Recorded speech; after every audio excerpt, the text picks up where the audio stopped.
Hello guys, तो देख सकते हैं आप कि हमारा स्टॉप लॉस हिट हो चुका है। तो अभी ये रिसेंटली हुआ है, अचानक से स्टॉप लॉस हिट हो गया।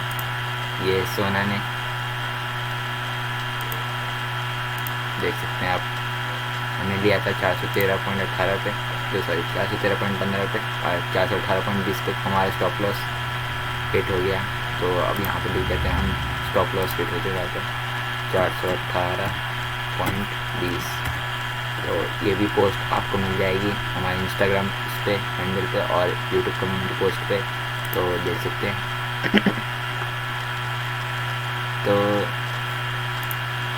अगर हम थोड़ा और वेट करते तो ये बन जाता, लेकिन हमारे पास टाइम की कमी होने के कारण हमने इसलिए पहले ले लिया और हमारा स्टॉप लॉस हिट हो गया।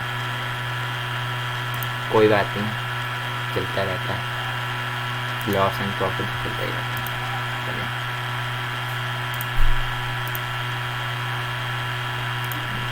मिलते हैं अगले नए वीडियो में।